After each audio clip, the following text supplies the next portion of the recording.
Bonsoir, encore une fois, merci de nous suivre. Vous êtes dans votre magazine Genre et Volontariat. Ce soir, nous recevons pour vous le professeur Sim Kilosho Kabale. Un sérieux problème, la documentation, la connaissance. Or, toute notre communauté est bâtie sur le savoir. Ce savoir qui est issu d'une connaissance, cette connaissance qui vient d'une documentation. Pour bien parler, nous allons parler de la documentation provenant des livres à travers quelques domaines. Ainsi, je veux saluer mon invité de ce soir. Bonsoir, professeur Sim Kilosho Kabale. Bonsoir. Comment vous allez? Moi, je vais bien. Nous sommes toujours heureux d'être dans votre présence. Professeur Sim, là, nous sommes dans la librairie Livres pour le Grand Lac. Comment se porte la librairie Livres pour le Grand Lac? Bon, tant bien que mal. Nous sommes là, c'est que nous avons des livres de tous les domaines et nous les exposons à nos compatriotes qui veulent s'en procurer, qui veulent toucher, qui veulent voir les livres. Nous sommes là tous les jours. Et quand je dis que nous sommes là, c'est juste pour donner notre adresse au boulevard du 30 juin, en face de l'IMOAF, juste à quelques mètres de la direction générale de la Régie des eaux, et puis aussi au croisement Commerce et Kassai. C'est là où se trouve la librairie Sim Livre pour le Grand Lac. Et notre priorité, notre préoccupation principale, c'est le livre. Le livre, rien que le livre. Voilà, du livre, rien que du livre, nous allons parler du livre. La connaissance bâtie grâce à la documentation. Et là, nous allons parcourir quelques variétés selon la croissance de notre connaissance. Nous allons parler des dictionnaires, parler du livre d'agronomie vétérinaire, livre d'architecture, livre pour enfants et livre scolaire. Professeur, nous avons les dictionnaires chez nous. Les dictionnaires nous permettent de connaître les mots, les définitions, les explications. Mais comment on explique comment expliquer pour utiliser un dictionnaire? Comment on utilise un dictionnaire? Et quelles sont les différentes variétés des dictionnaires qu'on peut avoir? Et selon les usages aussi. Bon, les dictionnaires, il y en a beaucoup. Il y en a beaucoup parce que il y a deux séries. Il y a deux séries de dictionnaires et ça dépend, ça varie des maisons d'édition. Parce qu'il y a la série des dictionnaires produits par Larousse, il y a des dictionnaires produits par Hachette, Le Robert. Ce sont des grandes maisons qui produisent des dictionnaires en France. Alors, quelques séries, je prends là, le Grand Larousse illustré. Ça, c'est un dictionnaire qui est très consistant parce que il vous donne d'abord des définitions des mots. À part la définition des mots, vous avez des synonymes. À part les synonymes, vous avez des définitions, des cartes géographiques, beaucoup d'illustrations. C'est vraiment lourd comme dictionnaire. Je peux l'avoir aussi? Oui. Vous avez des dossiers encyclopédiques, mais à part ça, il y a même des planches pédagogiques. Et un avantage avec ce genre de dictionnaire, à présent maintenant, il y a une carte. Donc, vous pouvez télécharger et l'avoir dans un ordinateur. C'est ça l'avantage de ça. Nous avons les dictionnaires chez nous, des fois des dictionnaires en lambeaux. Mais comment on l'utilise? Comment regarder un dictionnaire? Parce qu'il y a de ceux dans notre communauté qui n'utilisent presque pas le dictionnaire, mais ils en ont dans leur maison. Alors, comment consulter un dictionnaire? Il faut d'abord avoir un mot, une expression, ou bien un vocable quelconque. Qu'est-ce qu'on veut chercher dans les dictionnaires? Est-ce que c'est important de connaître comment ça s'écrit ce mot? Bien sûr, parce qu'il y a l'ordre alphabétique qu'on doit suivre. Et à partir de l'ordre alphabétique, on cherche le sens. Quand on n'a pas trouvé le sens, on cherche un synonyme quelconque, ou encore un mot de même famille. Ou encore, si on n'a pas trouvé le mot de même famille, on peut voir quelles sont d'autres expressions qui cadrent presque dans le même sens. Les mots du domaine, les mots famille des mots.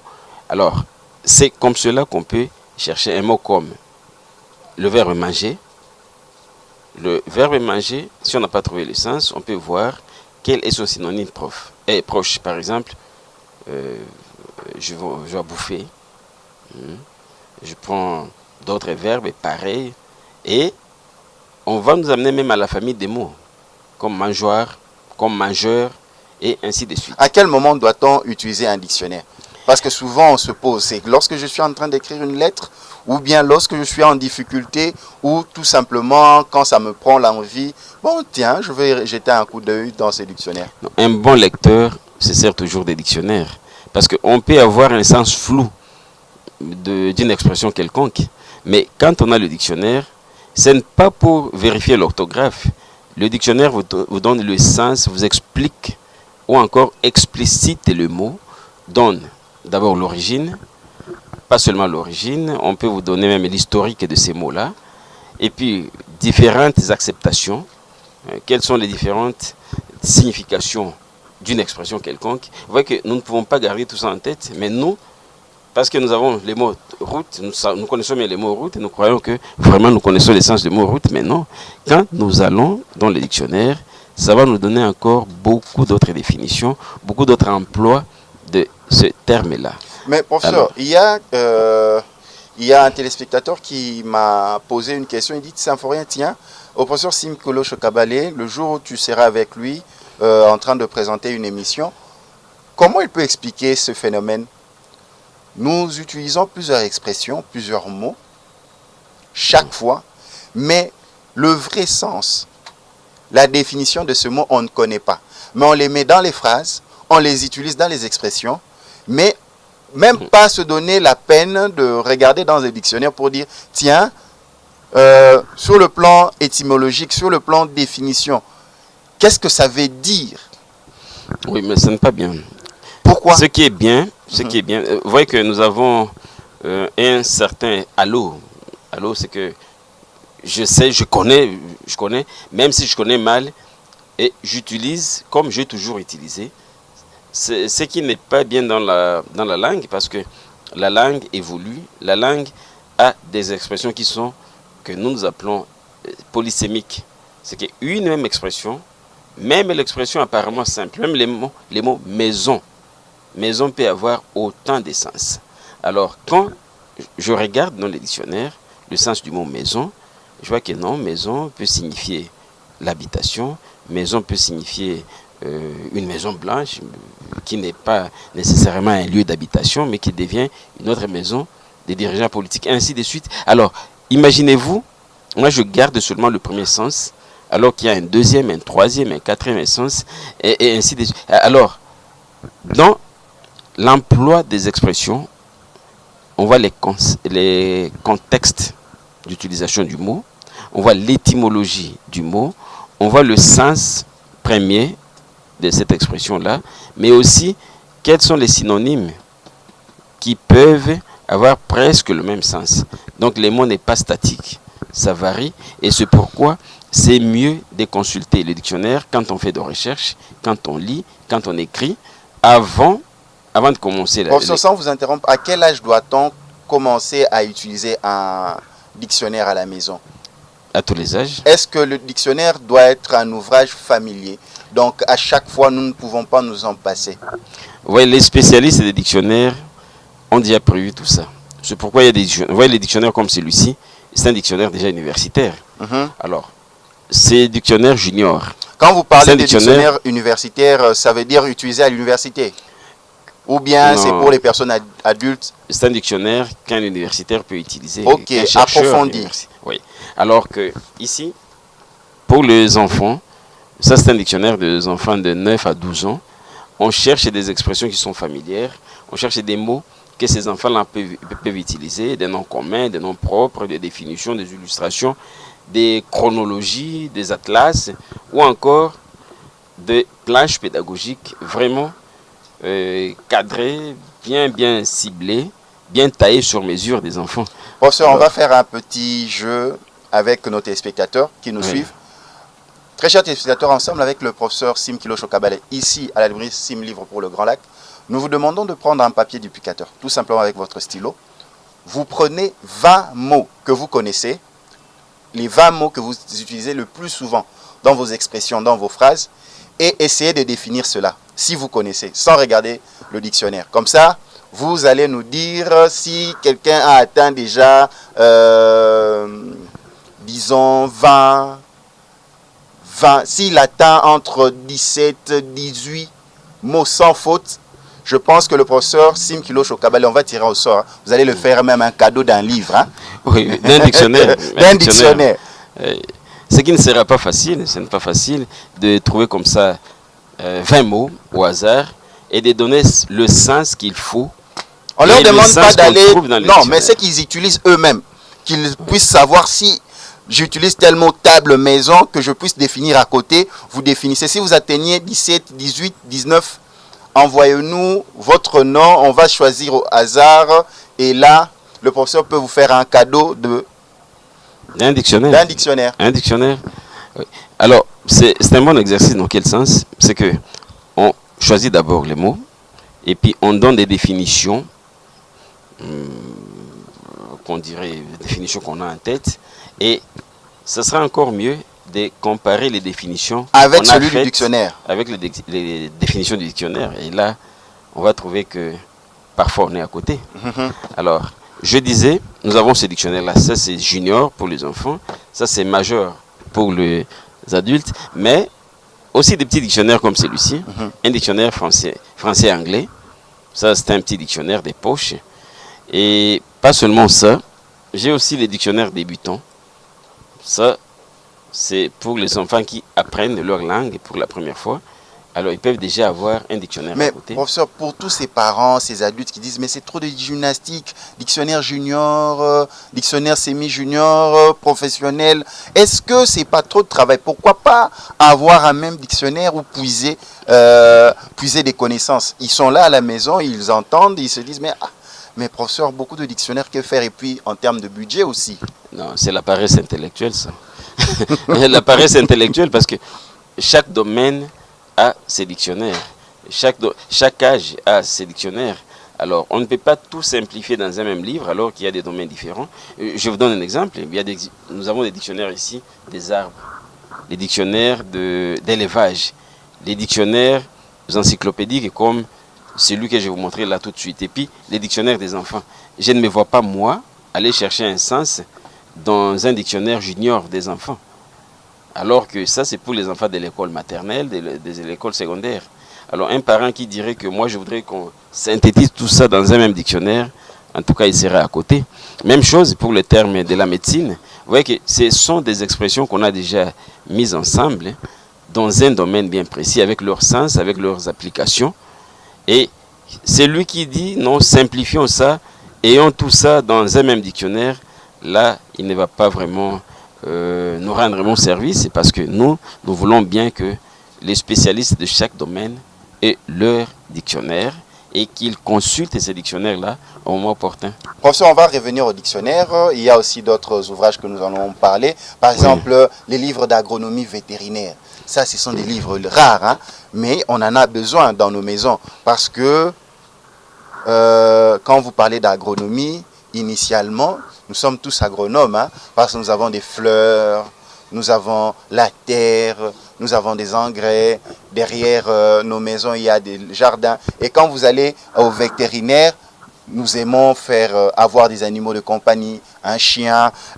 Nous avons, quand on parle de la rage, tout ça, dans un livre, nous pouvons avoir les connaissances suffisantes pour vivre en harmonie avec notre environnement.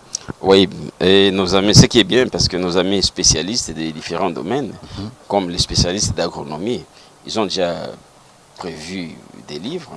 Nos amis aussi fermiers, les spécialistes en ferme aussi, ont déjà produit des livres comme celui-ci. Ça, c'est un livre des maladies des lapins, comment élever les lapins. Ça, c'est un bon livre. Si on veut bien élever les lapins, mais il faut se documenter, il faut voir qu'est-ce que les spécialistes disent. Et là, c'est pour les sorgho. Comment planter les sorgho, comment cultiver ça, comment commercialiser même les sorgho. Et pas seulement ça, l'élevage des poules. Si vous voulez avoir un poulailler quelconque, voici un petit livre d'usage domestique. Là, il y a déjà un coq, il y a une poule de l'autre côté, et on vous montre des détails sur l'élevage des poules. Professeur, sans vous interrompre, vous voyez, nous prenons le lapin et nous prenons les volailles, hein, tout ce qui est coq, tout ce qui est poule. Dans nos maisons, Nous aimons faire ces élevages. Nous aimons avoir des poulaillers chez nous. Mais à chaque fois, pour répondre aux problèmes, nous faisons venir des vétérinaires. Et souvent, la manière de prendre soin de nos poules, de nos lapins, c'est de bouche à oreille. On n'a pas le temps de vérifier sur le plan scientifique ou documentalisé Oui.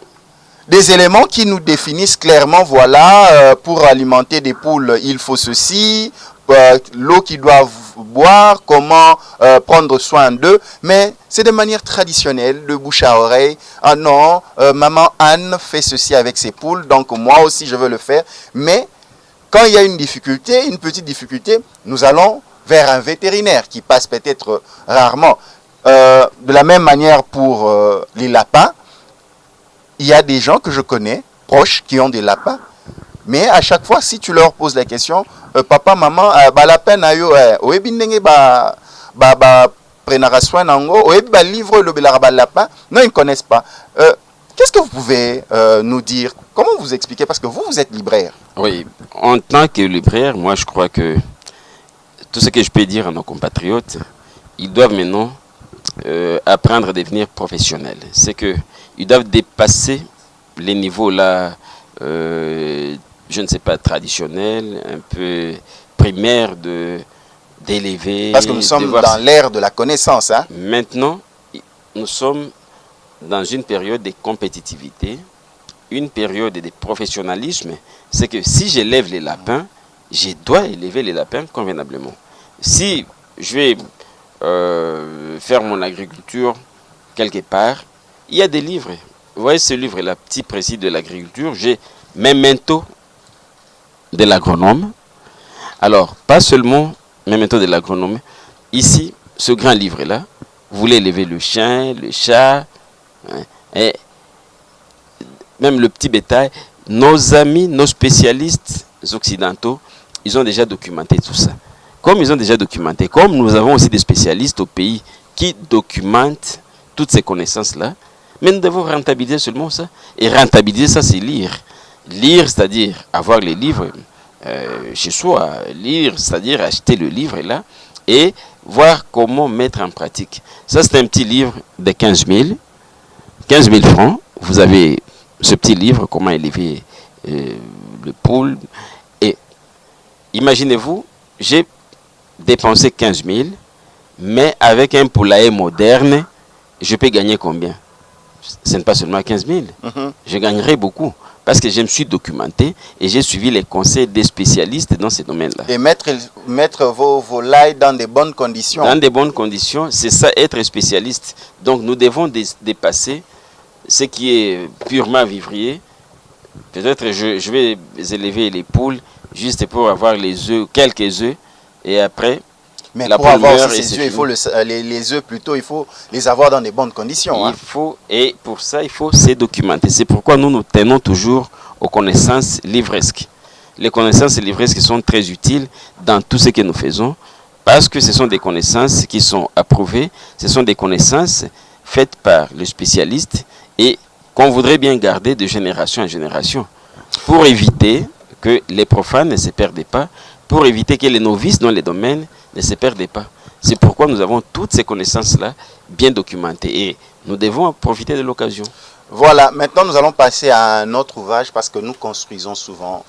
Nous sommes tous architectes, nous modifions nos maisons, nous avons des projets. Mais est-ce que les domaines du savoir dans lesquels nous nous donnons, avons-nous une idée de ce que nous faisons? À travers la documentation, nous pouvons élever nos connaissances.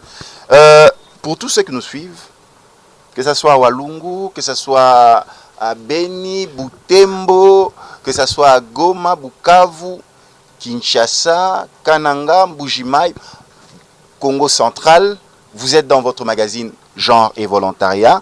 Ensemble avec le professeur Sim Kilosho Kabale, nous avons donné un tout petit exercice par rapport au niveau d'utilisation des dictionnaires. Nous ne vous demandons pas beaucoup de choses. Très simple. Utilisez, vous avez votre papier duplicateur avec un stylo à billes. Écrivez-nous d'un côté les 20 mots que vous utilisez le plus souvent. dans vos phrases, dans vos expressions.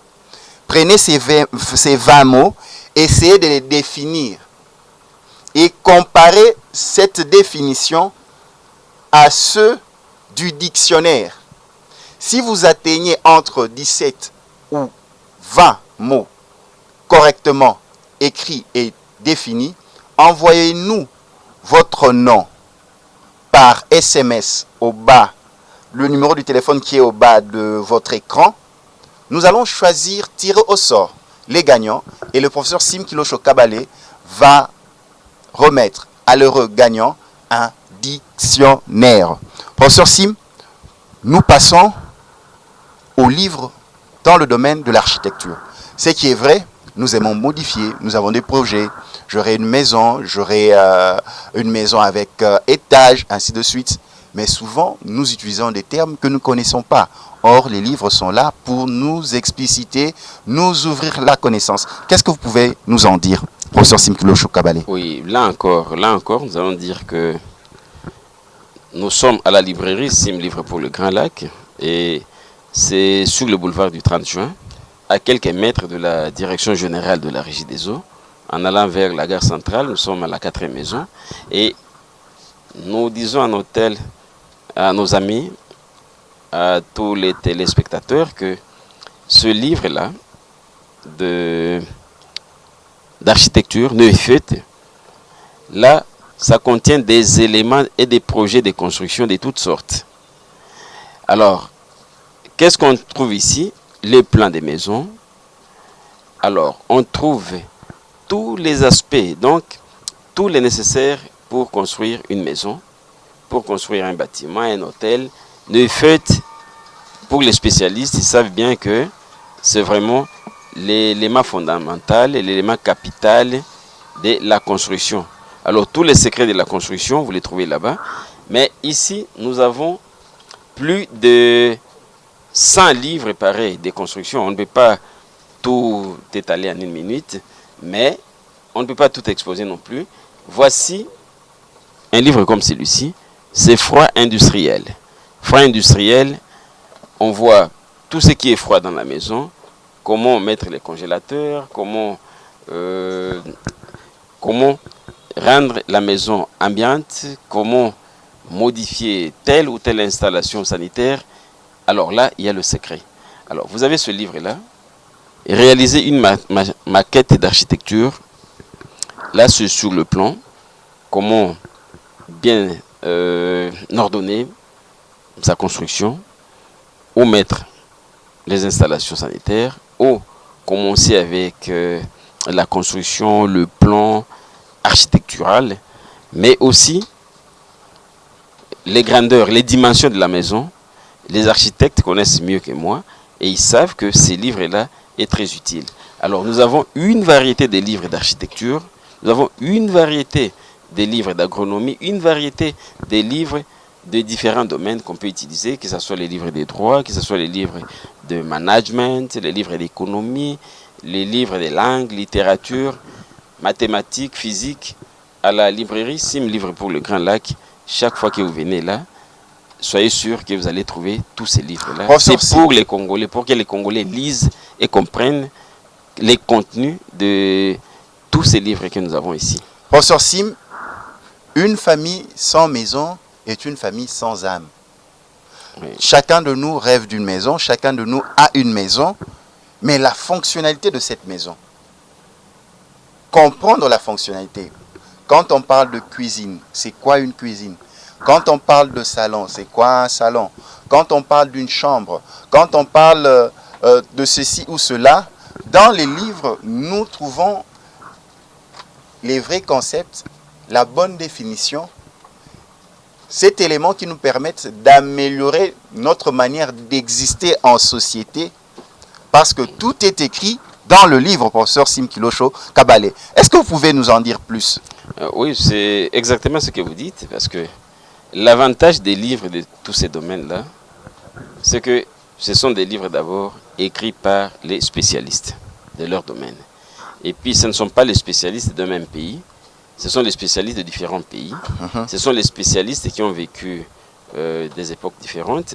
Ce sont les spécialistes qui ont prouvé avec leurs connaissances, avec leurs expériences, avec leurs pratiques que tout ce qu'ils écrivent là peut être mis en application et aider des générations et des générations déjà. C'est ça l'avantage des livres. Ce n'est pas comme des connaissances qui sont personnelles et quand celui qui en possède meurt, c'est fini. Mais les connaissances et livresques restent pour tous ceux qui veulent lire. Tous les usagers des livres, tous les usagers des livres spécifiques peuvent profiter des connaissances de nos prédécesseurs, les mettre en pratique et en profiter. Professeur, nous entamons la dernière ligne droite de nos échanges si importante, si riche, parce que là, nous sommes en train de comprendre comment les livres, comment la documentation élève une personne et que cette personne, grâce à la documentation, soit utile pour elle-même ainsi que toute la communauté. Nous allons parler des livres scolaires et livres pour enfants. Ma première question, professeur, y a-t-il une différence entre livres scolaires et livres pour enfants? Justement, il y en a.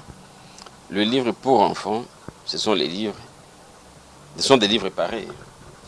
Je prends ce livre-là, qu'on appelle parfois coffret aussi. Ce sont des petits livres conçus, ils peuvent pas petits, parce qu'on parle des livres des petits, il y a des grands livres aussi pour les enfants. Ce sont des livres qui sont faits, qui sont conçus pour les enfants.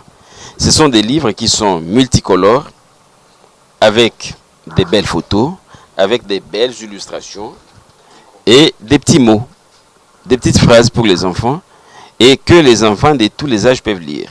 Les enfants qui ne sont pas encore à l'âge scolaire, les enfants qui ne lisent pas encore, peuvent aussi voir les illustrations. C'est pourquoi on met des belles photos dans ces livres-là. Ce sont les livres des enfants. Alors, et ici chez nous à la librairie, nous avons toute une série de livres pour les enfants. Je vous ai déjà montré ici les coffrets. Vous voyez que là, c'est vraiment un livre à l'usage des enfants. Ouais, allez, on peut toucher. Voilà, on peut toucher. Ça, c'est un coq. Et voilà. Ça, c'est les coqs. Et tout ça, ça maintenant, c'est quoi? Les dindons. Alors, on continue. Là, vous avez le lapin. Et des petits mots, des petites images, des petites illustrations. Et l'enfant est content. Donc, professeur, le livre pour enfants, c'est tout cet ouvrage destiné aux besoins d'élever la curiosité de l'enfant pour apprendre. Nécessairement. Nécessairement. Ou encore les familiariser avec le livre. Parce qu'à un certain âge déjà, un enfant d'une bonne famille peut déjà commencer à aimer les livres. Il peut déjà commencer à toucher les livres. Et puis cet enfant-là, comme il est habitué à ça, quand il va grandir, il aura cet amour de livre parce qu'il sait que dès le bas âge, de la tendre enfance, il était exposé aux livres. Alors, une famille qui expose déjà un enfant à un livre à un certain âge, c'est une famille qui prépare cet enfant-là à la lecture. Alors, une famille qui ne le fait pas ne prédispose pas cet enfant à lire à un certain âge. C'est là où nous avons des enfants et des grands-enfants qui n'aiment pas voir les livres, qui n'aiment pas, qui ont la phobie du livre parce qu'ils n'ont pas appris à lire, à aimer les livres dès le bas âge. Alors, vous avez les livres comme celui-ci. Ça, c'est l'abécédaire. Alors, nous avons la série des livres Kirikou, qui sont bien illustrés aussi, et que les enfants aiment beaucoup parce qu'il y a maintenant des films sur Kirikou, avec de belles illustrations. Alors, vous avez, ça c'est Kirikou et le buffle, Kirikou et l'hyène. Alors, pas seulement ça, vous avez Kirikou et l'oncle disparu. Alors, vous voyez, ce sont des livres pour les enfants. Ils lisent, ils se familiarisent avec le livre, mais aussi, ils s'habituent déjà à la lecture. Bon, quand nous prenons toute cette série, c'est une série de livres pour enfants, et non les livres enfantins. Ce ne sont pas des livres enfantins, ce sont des livres des enfants, donc bien travaillés par les adultes pour les enfants. Alors, les livres scolaires, c'est autre chose. Oui, oui. Les livres scolaires, Les livres scolaires ce maintenant, sont voilà. des livres que les enfants utilisent à l'école. Dans les livres que les enfants utilisent à l'école. Je prends un exemple de cette série de Larousse. Ça, c'est une série de combien de livres là? Vous avez 5 livres. Et là, Conjugaison, orthographe, savoir rédiger, grammaire et puis difficultés grammaticales. justement, nous avons là tout un kit des livres de conjugaison, d'orthographe, de savoir rédiger, grammaire, difficultés grammaticales. Et là, vous avez 5 livres. Ici, chez nous, vous pouvez avoir ces livres à 45 000 avec 5 livres de bord. Alors, ça, c'est déjà scolaire parce que ça vous amène en classe. Et sur les cas d'autres livres comme auteurs français, que les enfants connaissent bien, première année, deuxième année secondaire, au fil du temps, troisième année, les livres d'histoire, les livres de géographie. Ce sont des livres scolaires qui ne sont pas les livres des enfants. Ce ne sont pas des livres des enfants, c'est ça, parce que même l'enseignant aussi l'utilise. Hein, et même les adultes de tous les âges peuvent toujours relire ce livre-là. Là, vous avez géographie première, deuxième, troisième, jusqu'en sixième année. La pratique de français, c'est aussi une série de livres scolaires utilisés en RDC dès la première année jusqu'en sixième année. Alors, vous avez aussi le livre des calculs, première année jusqu'en sixième année, c'est Monde merveilleux. Et à part ça, vous avez d'autres séries de livres utilisés à l'étranger, apporter des mots, encore 1, 2, 3, 4, 5, 6. Tous ces livres sont très utiles dans l'enseignement. C'est pourquoi on les appelle les livres scolaires. L'UNESCO et l'UNICEF le certifient. L'éducation est un élément important. Et la manière à avoir accès à l'éducation, c'est la documentation. La documentation par la lecture, l'amour du livre. Parents, adultes,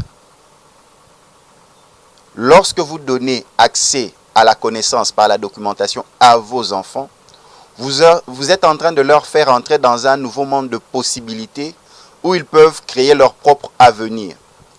La documentation est cette arme efficace de lutter contre les antivaleurs dans la société. Plus un enfant est initié à la documentation, à l'amour du livre, plus cet enfant est arraché à un mauvais avenir. Le kuluna ou djana, tout autre phénomène qui détruisent les mœurs. La lecture est cette arme qui te permet, toi jeune fille, toi jeune homme, à devenir demain qui tu veux. L'éducation par la documentation est cette arme qui te porte au plus haut niveau de tes rêves les plus fous. Parce qu'avec la lecture, avec le monde du livre, vous entrez dans un univers d'infinies possibilités qui vous permet d'avoir votre avenir dans le monde. Par la lecture, tu peux rencontrer tout le grand de ce monde. Par la lecture, tu peux accéder à toute manière de réfléchir, de penser dans le monde. Dans le magazine Genre et Volontariat, nous faisons la part belle où nous donnons cette grande considération à l'éducation par la lecture pour pouvoir changer l'image de la société. Professeur Simkilo Chokabale, nous arrivons à la fin de notre échange, de notre émission si riche. On nous a suivis à Walungu, on nous a suivis à Matadi, Boma, on nous a suivis au Lualaba. Professeur Simkilo Chokabale, pour mettre un terme à nos échanges de ce soir, qu'est-ce que nous pouvons retenir de votre passage dans le magazine Genre et Volontariat? Bon, nous pouvons retenir que la documentation est très utile dans tous les domaines de la vie. Et ça commence par la famille d'abord. Parce que si les parents s'y donnent, ils doivent déjà commencer à créer une source de documentation. Donc avoir des livres dans la famille. Il faut avoir déjà des petits rayons, je ne sais pas, l'armoire réservée aux livres. Il faut en avoir autant. Donc une bonne famille a une petite bibliothèque familiale. Et quand les enfants vont s'habituer à lire dans la maison, eux-mêmes quand ils vont grandir, quand ils vont devenir responsables de leur famille, eux aussi vont constituer leur documentation. Ce sont ces mêmes enfants-là qui vont devenir des chefs d'entreprise, des chefs d'école, et habitués aux livres, ils vont aussi avoir des espaces de lecture dans leurs bureaux, dans leurs écoles, dans leurs entreprises, ainsi de suite. Donc, on privilégie ça, on souhaite à ce que nos compatriotes lisent, se documentent et conservent les livres, qu'ils gardent bien les livres. Et finalement, qu'ils achètent les livres parce qu'ils auront les livres seulement si et seulement si ils les achètent à la librairie. Professeur, un mot par rapport au gagnant qui va recevoir un dictionnaire de vos mains, celui qui pourra coucher par écrit les 20 mots qu'il utilise souvent dans ses phrases, dans ses expressions, les écrire correctement entre 17 à 20 et aller voir si c'est conforme avec le dictionnaire. Non, mais on va préciser une chose. Oui, parce oui. que nous allons donner un grand dictionnaire. Nous allons donner, ça ne sera pas gratuit. Nous allons voir celui qui a conçu. Hein? Oui, oui, oui, oui. En plus, vous êtes professeur d'université. Oui, à partir de 20 expressions, il a donné des définitions. Pas des définitions des dictionnaires, parce que nous avons tous les dictionnaires qu'il peut utiliser. Tout ici. à fait. Oui, nous oui. allons voir est-ce que réellement ça vient de sa tête. Il doit amener cette feuille-là. Il amène la feuille et vous allez l'interroger aussi. Comparer. Qui n'ose pas aller au Facebook pour chercher des sens, parce que nous allons facilement découvrir que c'est copié, c'est du copier-coller, mais que ce soit vraiment quelque chose de mental, de réfléchi, et nous allons donner les cadeaux. Voilà. Merci beaucoup, professeur Sim Kilosho Kabale. Merci à la grande famille de la librairie Sim Livre pour le Grand Lac qui nous a reçus. C'est toujours un plaisir de venir à votre rencontre pour essayer d'échanger avec vous et édifier la communauté. Merci à la grande équipe de Genre et Volontariat qui nous accompagne. À la même heure, même chaîne. Merci. À la prochaine. Merci beaucoup.